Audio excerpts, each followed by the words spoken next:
샬롬.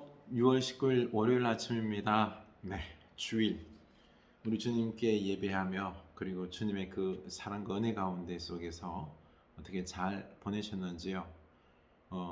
주일 쉼을 잘 누리셨는지요?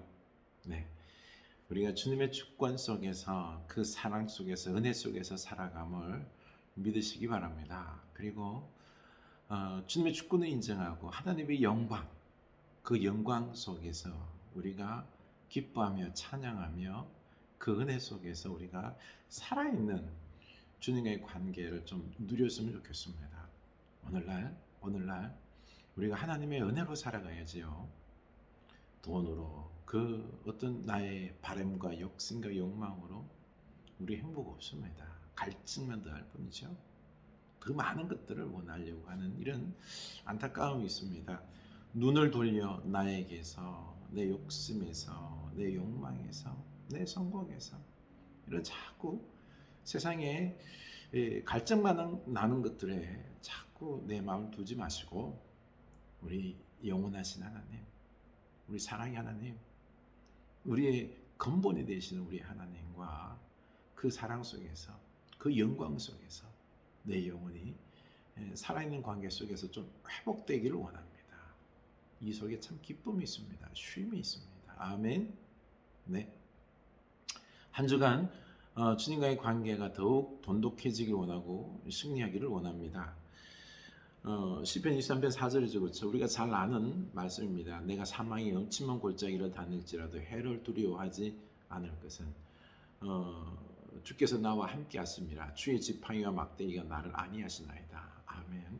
이 다윗의 고백처럼 오늘날 이 사망의 음침한 골짜기와 같은 이 세상살이 속에서 하나님의 지팡이와 막대기가 나를 보호하시고 나를 인도하여 주실 줄로 믿고 그 경험을 하는 우리들의 한 주간이 될 수 있기를 원합니다.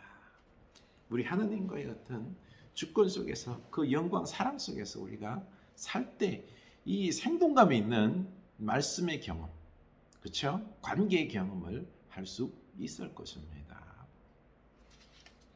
로마서 11장 13절 말씀입니다. 로마서 11장 13절.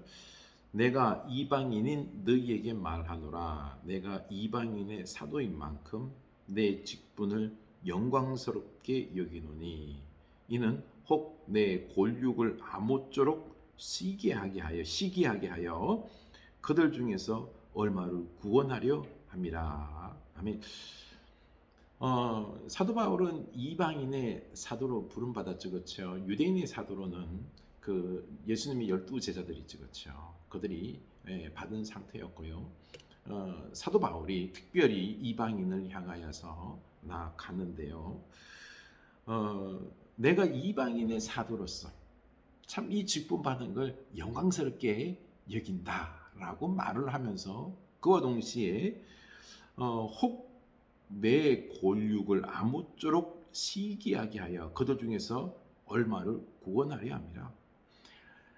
이방인들이 하나님의 은혜로 예수 그리스도 믿음으로 구원하잖아요, 그렇죠? 그 영광을 누리잖아요. 이거를 골육들 유대인들이 보는 거예요. 그리고는요, 하나님의 은혜로 살아가거든요. 구원받았거든요. 놀라운 이 하나님의 그 자녀로서의 구원 축복의 사건을 보고 시기하여 그들이 다시금 회개하고 예수 그리스도를 구주로 고백하고 돌아오게 하고픈 마음이 사도 바울에게 있다라는 겁니다. 사도 바울은 그렇게 고백했죠, 그렇죠? 내 동족을 위해서 내 목숨이 내가 차라리 지옥에 갈지라도, 그렇죠? 내가 저주받아 지옥 갈지라도 그렇게 해서라도 내 동족을 구원하고 싶은 마음을 그가 얼마 전에 피력했습니다. 이처럼 유대인들을 향한 이 사도 바울의 이 사랑은요, 열망은 끊이지 않습니다. 이처럼 이방인의 어떤 구원과 더불어서 그리고 이방인의 구원을 시기하여 자기 동족 유대인들도 구원받기를 원하는 이런 모습들 어떻습니까? 우리들의 구원은 어떻습니까?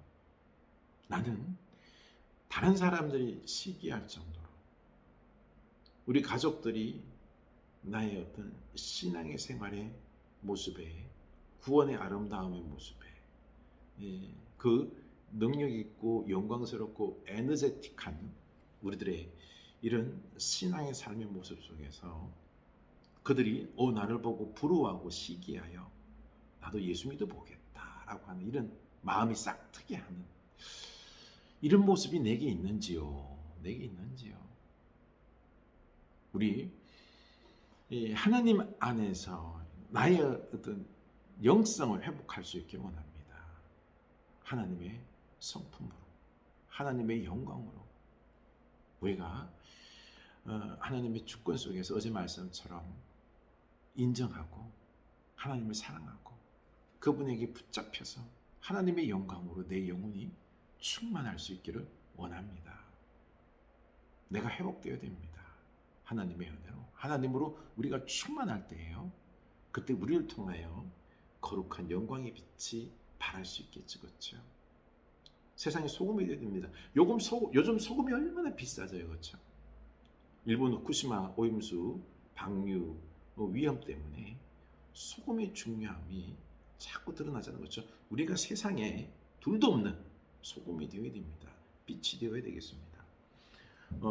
또 5절이죠. 그렇죠? 그들을 버리는 것이 세상의 화목이 되거든 그 받아들이는 것이 죽은 자 가운데서 살아나는 것이 아니면 무엇이리요? 제사하는 처음 익은 곡식가루가 거룩한 자 떡덩이도 그러하고 뿌리가 거룩한 자 가지도 그러하니라. 아멘. 그들을 버리는 것이 세상의 화목이 되거든. 그래요.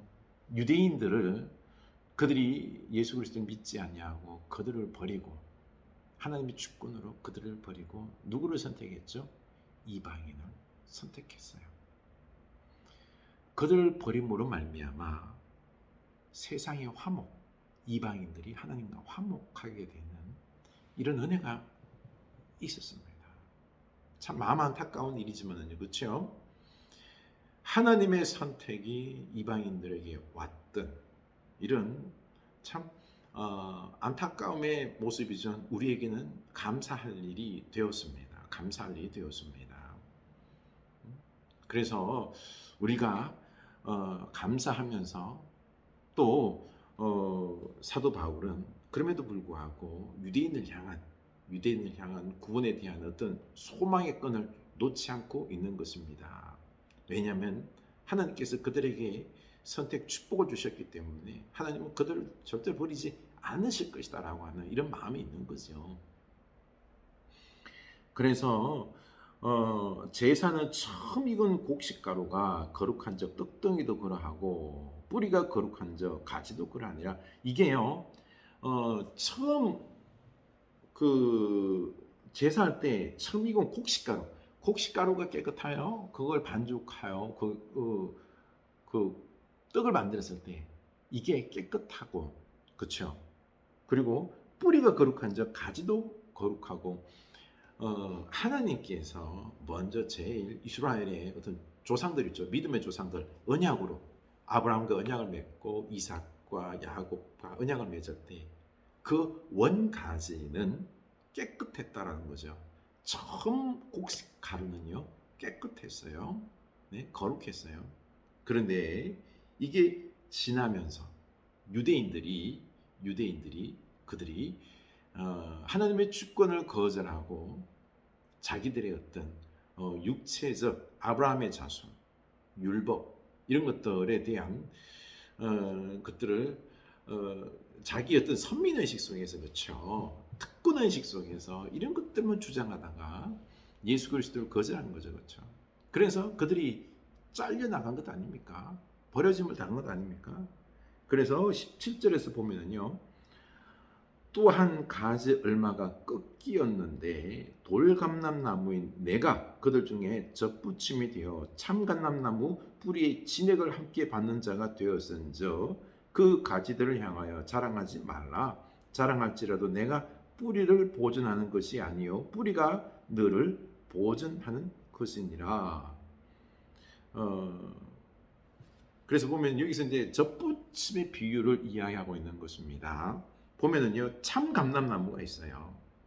뿌리부터 이제 원참나무, 감람나무가 있는데 이거는요, 월 이스라엘 조상들을 이야기하고 있는 것입니다. 언약 맺었던 아브라함과 이삭과 같은 이런 원 감람나무, 참 감람나무가 있는데, 그런데 이 감람나무 가지를 꺾었어요, 그렇죠?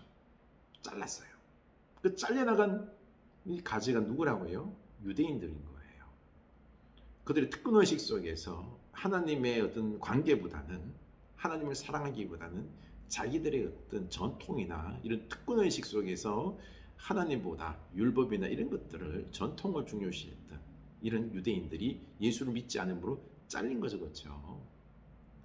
그 잘리고 대신에 돌감람나무가 뭐죠? 이방인들이에요. 이방인들을 접붙였어요. 그래서 참 감람나무의 뿌리 진액이 이제 돌감람나무에게 들어가서 거기서 뭐가 맺히죠? 열매가 맺히죠. 그래서 구원받는, 그렇습니다. 이렇게 해서 이방인들이 구원을 받은 거예요. 그런데 우리가 이렇게 구원받았기 때문에 자랑하지 말라. 자랑하지 말라. 모든 게 하나님의 은혜예요, 그렇죠? 내 열심과 또 내 믿음을 좋아서 내가 의로워서 내 행위를 자랑해서 하나님의 은혜에서 잘려나가는 일이 없도록 자랑하지 말고 교만하지 말라는 거예요. 하나님의 은혜 속에 있으라는 거예요. 유대인들 봐라. 유대인들도 잘려나갔지 않느냐. 중요한 게 이겁니다. 우리가 하나님의 은혜에 구원받았습니다. 그러면 중요한 부분이 뭔가 아니에요? 하나님의 은혜를 알아야 돼요. 하나님의 은혜. 여러분, 지금 내가요, 왜 이렇게나 활력이 없는지, 신앙의 능력이 없는지, 예수 그리스도의 사랑이 없는지 왜 아십니까? 하나님의 은혜를 못 느끼기 때문에 그래요. 하나님의 구원의 은혜. 창조주 하나님께서 지금 우리에게 베풀어 주시는 놀라운 은혜들이 있어요. 이 놀라운 은혜 없이 우리가 살 수 없는 거예요. 이 은혜를 받고 있으면서도요, 그 하나님의 은혜에 감사할 줄 몰라요. 느낄 줄은 몰라요. 그래서 당연시하는 거예요. 받아놓고도 당연시하고요. 욕심이 많아가 더 달라고 그래요. 자꾸 내 욕망 속에서 더 달라고 그러고, 죄악을 위하여서, 이 땅의 욕망을 위하여서 하나님의 축복들을 죄악되게 악하게 사용하는 거죠. 그러니까 하나님의 마음이 안타까운 거예요. 줄 수도 없는 거예요. 내 삶이 자꾸 피폐해지는 거예요. 하나님의 은혜는 없고요. 하나님의 기쁨, 그 능력과 충만함은 없고요. 왜요? 하나님을 자꾸 거절하니까. 은혜 받기를 거절하니까. 없는 거예요. 세상에 좋아 보이는 것들은 자꾸 나를 채우려고 하고, 물질과 탐욕과 이런 것들로 채우려고 하고, 그냥 채워집니까? 싸워야 되지요. 욕심내야 되지요. 그리고 내가 그 에너지가 떨어지죠. 힘들죠. 고통스럽죠. 허무하죠. 그러다 보니 내가 너무너무 고통스럽고 허무하고 힘든 거예요. 삶에 낙이 없는 거예요. 그러면 안 되는 거예요. 그럼 너희들도 잘려나간다는 거죠. 우리 오늘 하나님의 은혜 속에서 내가 지금 구원과 그리고 그 은혜 속에서 살아감을 믿고 우리가 감사할 수 있기를 원합니다. 진액이 올로 하나님으로부터 우리가 은혜를, 말씀을 공급받아야 된다는 것입니다. 네가 뿌리를 보존한 것이 아니요 뿌리가 너를 보존하는 것이니라. 그래요. 하나님의 은혜를 우리가 늘 보존받고 겸손해야 되는 것입니다. 그래서 19절, 그러면 내 말이 가지들이 꺾인 것은 나로 접붙임을 받게 하려 함이라 하리니. 그래요. 그리고 또 20절, 옳도다. 그들은 믿지 아니함으로 꺾이고 너는 믿음으로 섰느니라. 높은 마음을 품지 말고 도리어 두려워하라. 그래요. 그들은 믿지 아니함으로 꺾였고요. 우리 이방인들은요, 믿음으로 우리가 접붙임 당한 거예요. 그래서 우리가 어떻게 된다고요? 교만하면 안 됩니다. 높은 마음 품지 말고 도리어 하나님을 두려워하고요. 하나님이 원가지들도 아끼지 아니하셨은저 너도 아끼지 아니하시리라. 그러므로 하나님의 인자하심과 준엄하심을 보라. 넘어지는 자들에게는 준엄하심이 있으니 너희가 만일 하나님의 인자하심에 머물러 있으면 그 인자가 너희에게 있으리라. 그렇지 않으면 너희도 찍히는 바 되리라. 아멘. 하나님의 인자하신 것 준엄하심을 권하는 거죠. 유대인들이요, 그들이 하나님의 은혜를 저버리고 그리고 자기 율법을 고수하고 전통 속에서 예수 그리스도 십자가 죽임으로 그들은 준엄한 하나님의 심판 나가여 잘렸지요. 그러나 하나님의 인자하심이 우리를 구원하셨어요. 우리를 용서하시고 구원하셨어요. 이겁니다. 우리 하나님의 인자하심을 우리가 늘 누리면서 감사하면서 겸손하게 살아야 됩니다. 영광을 위하여 살아야 됩니다. 하나님의 영광을 위하여 살아야 됩니다. 내 욕심이 인간의 내 중심에 되어서요, 악을 위해서 이기적으로 살아서는 안 되는 거죠. 하나님과 반하여 살아서는 안 됩니다. 교회, 주의 몸된 교회를 섬기고 사랑하고 하는 것을 살아야 되는데 이걸 자꾸 내려놓으면 어떻게 돼요? 준엄하신 하나님의 심판이 있는 것입니다. 유대인들도 준엄하신 하나님께서 잘랐는데 너희들일까 보냐 이겁니다. 우리 다시 한번 회개합시다. 다시 내 신앙을 다시 한번 세울 수 있기를 원합니다. 하나님 앞에서 그 은혜를 누리고요, 겸손히 하나님과의 깊은 영적인 교제 속에서 하나님으로 충만한 여러분 될 수 있기를 원합니다. 그래서 하나님의 영광을 위하여 하나님의 그 충만함이 내 속에 넘쳐나서 그렇게 힘있게 살아가고요, 사랑하고 나누고 하나님의 역사가 넘쳐나는 우리들의 인생길 될 수 있기를, 삶이 될 수 있기를, 믿음의 삶이 될 수 있기를 축원합니다. 아멘.